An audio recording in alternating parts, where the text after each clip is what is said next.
நமக்கு வாழ்க்கையில வந்த கஷ்டங்களும், ஏமாற்றங்களும் நிரந்தரமில்ல. அதேபோல நம்மளை ஏமாற்றியவர்களும், கஷ்டப்படுத்தியவர்களும் நிரந்தரமில்ல. வாழ்க்கையில மாற்றங்கள் உண்டாகிக்கிட்டே தான் இருக்கும். அதனால இதுவும் கடந்து போகும் அப்படின்னு போனீங்கன்னா நம்ம வாழ்க்கை மகிழ்ச்சியா இருக்கும். வாழ்க்கை ரொம்ப சிம்பிள் தான். நம்ம தான் அதை காம்ப்ளிகேட் ஆயிட்டு இருக்கோம்.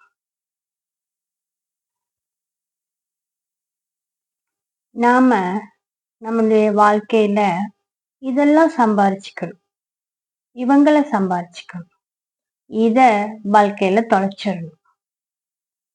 எதை சம்பாதிக்கணும் தெரியுமா? என்ன நடந்தாலும், எந்த சூழ்நிலையிலும் நம்மளை விட்டு கொடுக்காத உறவுகளையும் நட்புகளையும் நம்ம சம்பாதிச்சுக்கணும்.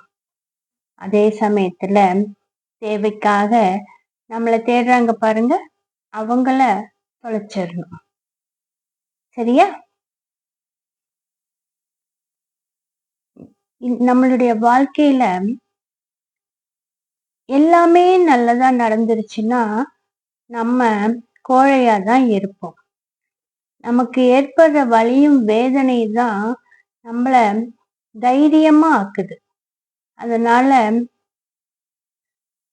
எது நடந்தாலும் அத துணிந்து எதிர்த்து போராடுங்க. வாழ்க்கையில கோழையா வாழணுமா, வீரமா, தைரியமா வாழணுமா அப்படின்னு யோசிங்க. நாம நம்முடைய வாழ்க்கைய வாழ்ந்தோம்னா நம்மளுடைய சந்தோஷத்திற்கு எல்லையே இல்லை. அதுவே அடுத்தவர் போல வாழணும்னு நினைச்சா நம்மளுடைய மகிழ்ச்சிக்கு வாய்ப்பே இல்லை. இதுதான் வாழ்க்கை. ரொம்ப சிம்பிள்.